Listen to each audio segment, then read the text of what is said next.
Les passeurs de feu. Cigares, alambics et fourneaux. Les passeurs de feu, le podcast qui vous enflamme.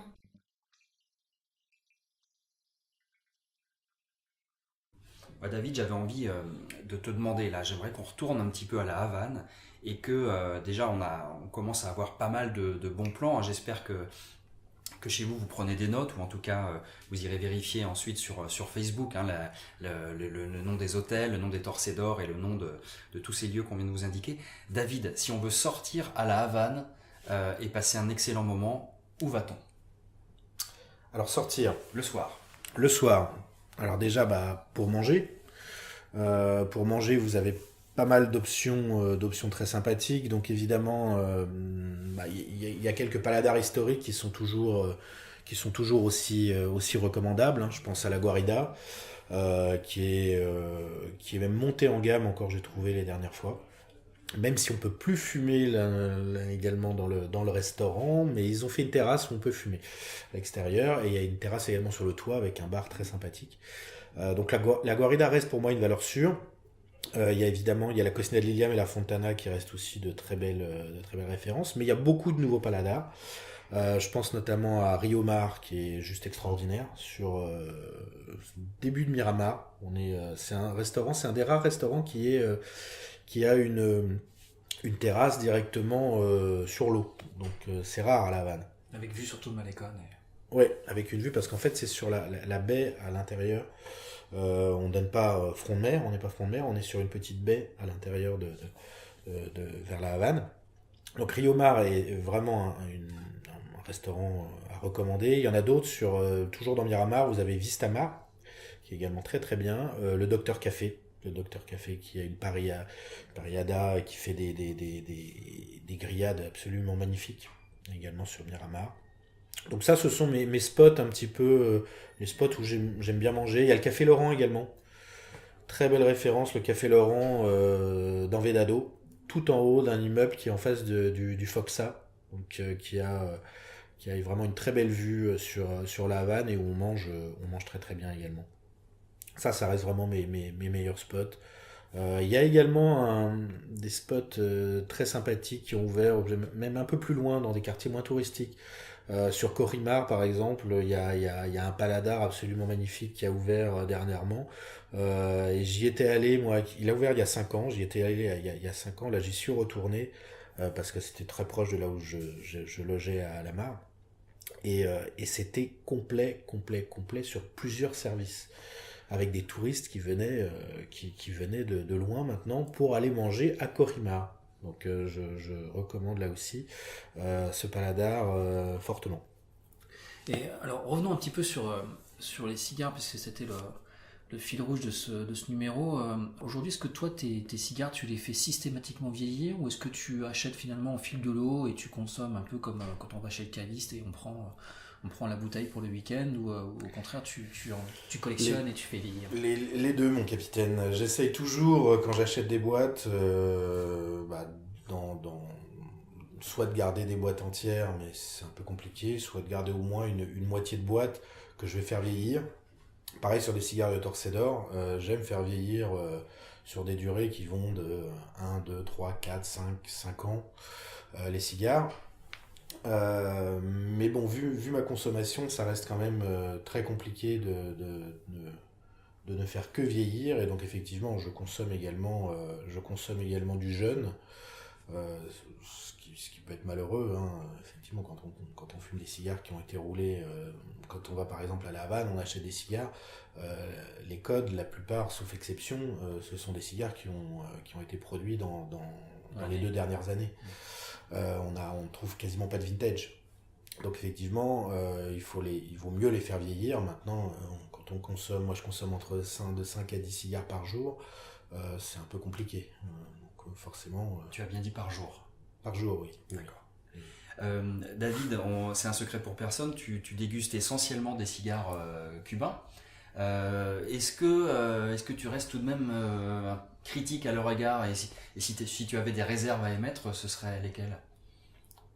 Ah, Évidemment, les critiques habituelles hein, sur la constance en matière de production, hein, c'est le premier, on va dire, reproche qu'on peut faire aux Cubains, même s'ils ont progressé par rapport à il y a quelques années.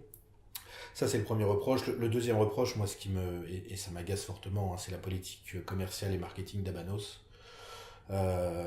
C'est-à-dire qu'ils retirent des Vitol historiques pour les remplacer par des cigares doublement bagués en édition régionale, en édition limitée, en édition spéciale Casa del Habano, pour nous en sortir des palanquets chaque année à des tarifs qui sont parfois au double, au triple des anciennes Vitol. Et ça, je trouve ça dommage. Donc, on passe à côté de cigares qui étaient magnifiques et qui étaient abordables à des cigares qui deviennent aujourd'hui de véritables objets de luxe et des objets qui sont plus marketing. Parce que parfois, on ne gagne pas au niveau du goût. Quand vous prenez les dernières éditions, que ce soit éditions régionales ou même éditions limitées, la plupart du temps, ils apportent rien de plus que certains cigares qui ont été retirés dernièrement, ces dernières années du marché, et ils sont à des tarifs qui sont bien plus élevés. Donc pour moi, en tant que consommateur, en tant qu'amateur, pour moi ça ressemble un peu à une escroquerie, et ça me dérange fortement. Et l'autre reproche évidemment, c'est cette tendance au CEPO très large. Aujourd'hui on a un catalogue qui est de plus en plus uniforme, avec des cigares qui ont tous des CEPO supérieurs à 50.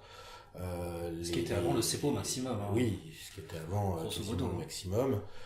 Et donc on perd tous les Palma Larga, les Panatella, les Lonsdale, les Dahlia, tous ces cigares qui sont magnifiques sont aujourd'hui retirés de plus en plus du catalogue sur des politiques commerciales qui sont pour moi contestables, mais bon, qui sont celles d'Habanos. Voilà. Qu'est-ce que tu penses par exemple de ce qui est déjà depuis quelques années la marque Romeo et Julieta, où justement on a créé une gamme avec les Churchills, qui a été déclinée en short Churchills, en wide Churchills. C'est exactement ça. On est dans une approche où on vend des produits qui sont certes mieux marketés, mais qui sont pas forcément plus intéressants, voire parfois même moins intéressants. Si tu fais référence au wide Churchill ou au short Churchill, en ce qui me concerne, moi je les trouve particulièrement sans intérêt, mais bon, c'est mon goût. Et donc voilà, c'est dommage qu'on perde un petit peu cette variété, en tout cas, cette variété qu'on pouvait avoir avant dans le catalogue Habanos.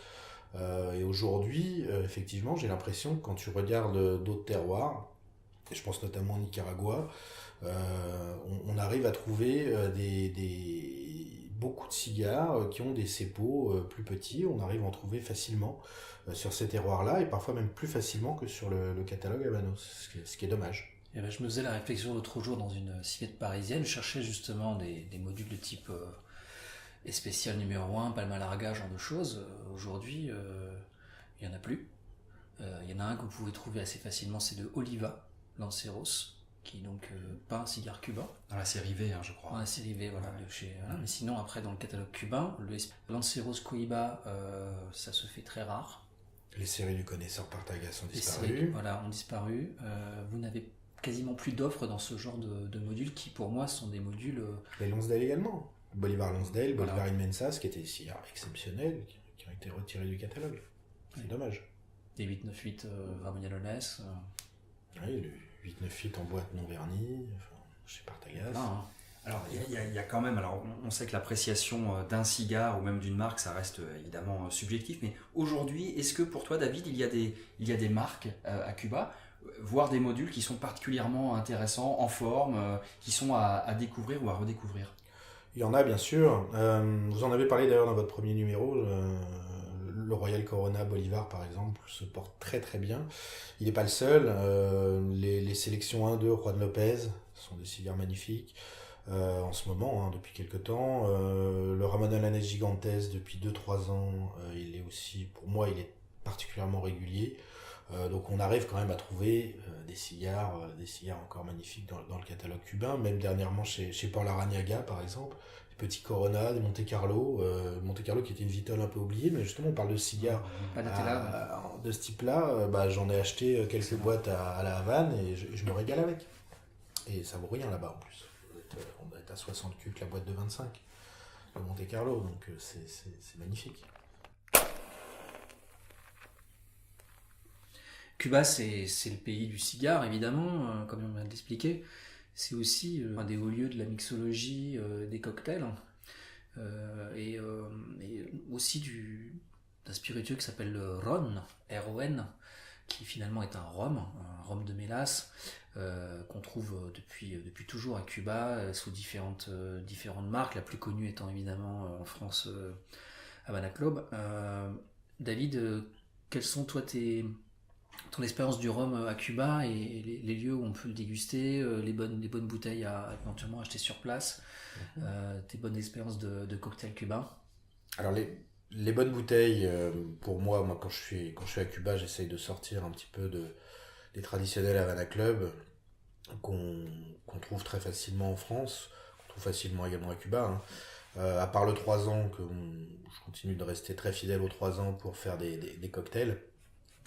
Sinon pour déguster du rhum vieux sec, je vais plutôt partir sur des marques comme Santiago, qui pour moi est la plus jolie marque de rhum qui est aujourd'hui à Cuba. Évidemment pour moi le meilleur Santiago c'est le 11 ans, qui est un rhum qui est très sec, en comparaison aux autres rhums cubains qui ont souvent tendance à avoir ce côté un peu caramel, un peu sucre, un peu mélasse, qui est pas mon goût, que beaucoup de personnes apprécient, mais qui est pas vraiment mon goût. Donc le Santiago 11 ans, même si dernièrement il venait d'arrêter la production, donc là, quand j'y suis allé, mon dernier voyage, c'était très compliqué d'en trouver. J'ai réussi à trouver 2 bouteilles, mais vraiment en cherchant bien. Mais la bonne nouvelle, c'est qu'on vient de me dire que ça va reprendre dans quelques mois. Donc on devrait le retrouver, Santiago 11. Il ne faut pas hésiter également à partir sur le 12, le 20, le 25 qui sont intéressants aussi. Le 20 et le 25 étant quand même beaucoup plus cher. Même le Santiago Añejo est sympathique par rapport à un Añejo de Havana Club, moi je préfère. Après il y a d'autres marques qui sont moins connues. On a Caney qui propose 2 très jolis rhums. L'Añejo Santorio et le 12 ans. Alors là aussi, même à Cuba, c'est pas toujours facile de les trouver. On est sur des petites productions, mais on y arrive en cherchant bien. Le 12 ans, moi dernièrement, je l'ai trouvé par exemple au Kempinski. Il y a une boutique de rhum en face du Cohiba Atmosphère où on arrive à le trouver. Donc ça, je vous le conseille. On a également Kubai qui propose de jolis rhums. Le 10 ans notamment. Le 10 ans est très bien. Pas toujours facile à trouver là également, mais on y arrive. Donc voilà pour on va dire ma sélection de rhum cubain. Moi, en général, je pars sur ces 3 marques-là qui sont mes préférés. Et côté cocktail, alors quels sont tes préférés, à quel moment de la journée C'est très varié. Si je suis sur la plage, moi j'adore la piña colada sur la plage. C'est très rafraîchissant en fin de matinée, avant le déjeuner, avec un cigare au soleil, c'est parfait. Donc on le rappelle, c'est rhum, citron, crème de coco, ananas. Après il y a évidemment le mojito. Moi j'aime bien boire des mojitos à Cuba parce que à la différence des bars en France, ils le font selon la vraie recette traditionnelle cubaine, c'est-à-dire sans nous mettre des morceaux de citron vert dedans ou des tonnes de glace pilée. Donc ça c'est toujours agréable. Le daiquiri bien sûr. Alors évidemment j'adorais aller voir mon papaz au Floridita. Malheureusement lui aussi est devenu non-fumeur sous la pression de la clientèle américaine. Donc l'un des bars fétiches des Mingwe avec la Bodeguita. L'un des 2 bars fétiches des Mingwe est devenu non-fumeur, ce qui est quand même terrible, parce que quand on voit le buste des Mingwe avec son cigare au bout du bar, c'est quand même un peu triste de ne plus pouvoir fumer à l'intérieur de ce bar mythique. Mais bon, c'est pour moi un des meilleurs endroits en termes de qualité de cocktail. Le Floridita reste quand même au top. La recette du daiquiri en 2 mots?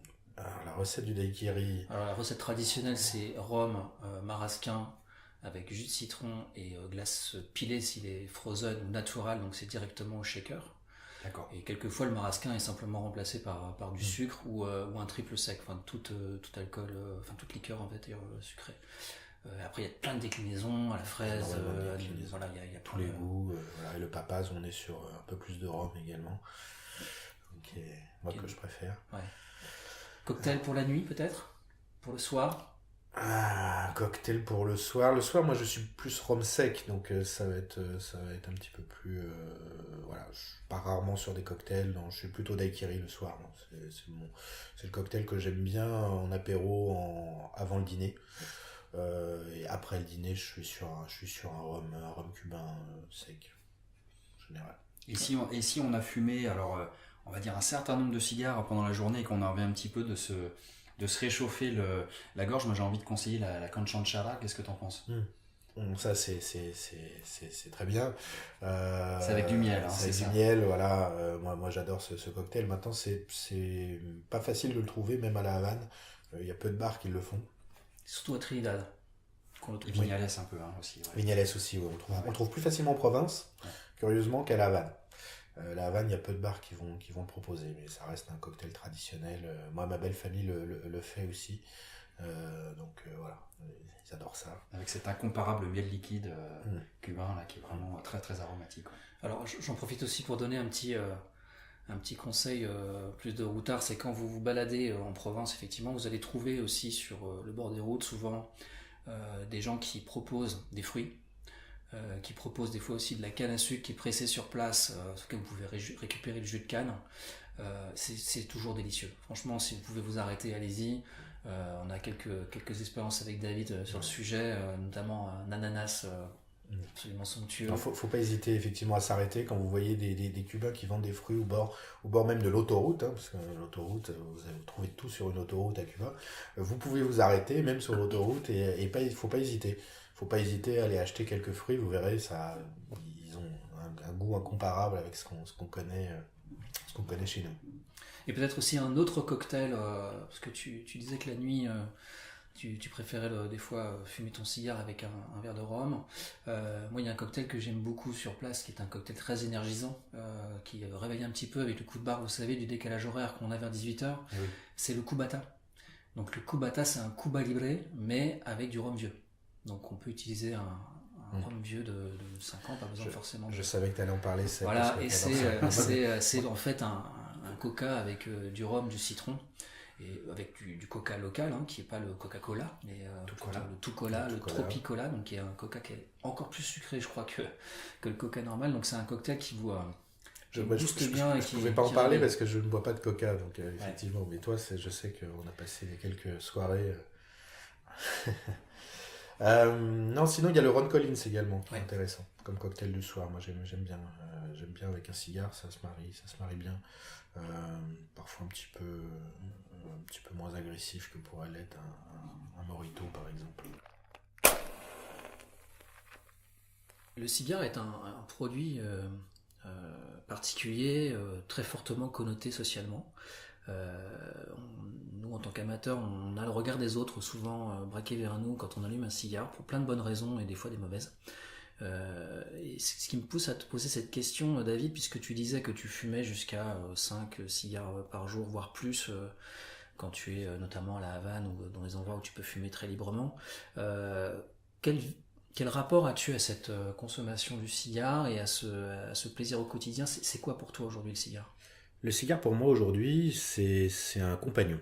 C'est un compagnon de vie. Dans beaucoup de moments de ma vie, c'est un compagnon qui va me faire du bien, qui va m'aider. Alors, si je prends l'exemple par exemple de fumer en voiture, parce que je passe beaucoup de temps dans la voiture pour mes activités professionnelles, ça va m'aider à déstresser par exemple par rapport aux bouchons, à me sentir bien, à me sentir tranquille. Si je suis en train de travailler, c'est un compagnon qui va m'aider à me concentrer sur mon travail. Curieusement, moi, en fumant, j'arrive à être beaucoup plus focalisé sur ce que j'ai besoin de faire que quand je n'ai pas ce compagnon. Et puis évidemment, un compagnon de plaisir, quand j'allume une très belle vitole comme celle par exemple qu'on est en train de fumer là, un moment qui va m'aider à me sentir mieux avec un bel alcool après un bon repas ou un moment de partage, comme on en a vécu certains entre amis amateurs de cigares, un moment également de partage donc autour d'une passion commune. C'est vraiment un plaisir de goût, un plaisir gustatif. Donc là, on est plus dans le cigare où on va rechercher la qualité d'un produit, les sensations olfactives, les sensations en termes de palais, et un plaisir qui est toujours renouvelé. C'est ça qui est intéressant, c'est-à-dire que le cigare, on n'a jamais deux fois le même. C'est un produit qui par essence même, de par le cigare fait main, et notamment ce qu'on est en train de fumer, ces cigares custom, on est vraiment sur un produit qui est... chaque cigare est unique et va être différent du précédent. Et c'est en ça que c'est passionnant. C'est passionnant parce que ça se renouvelle constamment. J'imagine, David, que tu n'allumes pas le même cigare tôt le matin, je crois que tu te lèves très très tôt, et dans l'après-midi ou tard le soir. Quels sont à peu près tes... Alors ça va dépendre effectivement. Très souvent le matin, quand j'ai pas beaucoup de temps, parce que je dois partir travailler, je vais me faire un petit ristretto à 5h du matin avec un petit short Partagas ou un petit Ramon Alonès en small club par exemple. Voilà des cigares pour moi qui sont parfaits le matin en une demi-heure. Je regarde mes mails, je bois mon ristretto et je fume mon petit cigare. Après, j'ai des cigares différents selon les moments de la journée. Effectivement, quand je suis en voiture, je fume beaucoup de non cubains. Vous en parliez dans le numéro précédent. Moi, j'ai toujours une expression, c'est ce que j'appelle les cigares de voiture. Donc des cigares, souvent des fagots. Ça peut être dans les Cubas, ça peut être des Piedras, ça peut être des Villa Zamorano, ça peut être des bundles, enfin différents types de cigares qui ont qui sont moins intéressants gustativement parlant, mais qui passent très bien en voiture. Après le soir, évidemment, je vais souvent passer sur des cigares un petit peu plus riches, un petit peu plus corsés, des cigares de Torcedor comme ce qu'on est en train de fumer, des Partagas Lusitania, du Ramon Alonès Gigantes, du Bolivar. Enfin voilà, ce sont mes marques de prédilection, on va dire, sur des cigares du soir. En journée, ça va dépendre, hein, mais on parlait des Juan Lopez tout à l'heure, par exemple. Moi, le Juan Lopez, quand il fait beau, l'après-midi, c'est un cigare idéal, par exemple, pour se balader. Est-ce qu'il y a des cigares que tu te réserves pour des moments exceptionnels? On a parfois, ça arrive, on se dit tiens, celui-ci ou cette boîte, je l'ouvrirai à tel moment, ou alors je sais que ce double Corona ou ce Robusto, peu importe, je vais le fumer à telle occasion. Est-ce que tu as des cigares que tu mets un peu de côté comme ça? Ça m'est arrivé, ça m'arrive toujours. Ce sont plus des cigares un petit peu effectivement exceptionnels, cigares qu'on a pu m'offrir, ou des cigares que j'ai pu avoir. À l'époque où je faisais le festival des Labanos tous les ans, on a souvent des cigares qui sont, par exemple, la première release d'un cigare, d'une nouveauté, par exemple. Ceux-là, je vais les garder effectivement, et je vais attendre 10 ans peut-être pour me le fumer lors d'une grande occasion. Mais sinon, non, ça m'arrive même parfois de m'allumer un diadéma. Ça m'arrive parfois quand je travaille de la maison et que je démarre à 5h, ça m'est arrivé de démarrer avec un diadéma parce que je sais que j'ai besoin d'être tranquille, d'aligner 2 heures ou 3 heures de travail intensif, et voilà. Donc je m'allume un diadéma parce que je sais que j'aurai pas besoin de m'en rallumer un autre, et donc ça va me faire la session de travail de 2 heures ou de 3 heures, c'est parfait.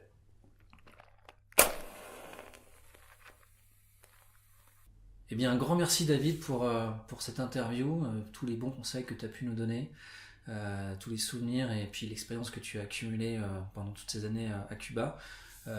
Tu es le bienvenu sur ce canapé, comme tous les passeurs de feu qu'on a croisés et qu'on croisera. Merci à vous. Et à très très bientôt, et on va finir ce diadéma ensemble qui, ma foi, était absolument exceptionnel. Merci David, et évidemment pour ceux qui voudraient retrouver les noms, les adresses, les lieux que David a cités, rendez-vous sur la page Facebook. Salut Guillaume. Salut Seb. Salut David. Salut les gars. Salut. Les passeurs de feu, le podcast qui vous enflamme. Non, le podcast. Le podcast qui vous... Le podcast. Le pot. Podcast. Podcast. Le passeur de feu, le podcast qui vous enflamme.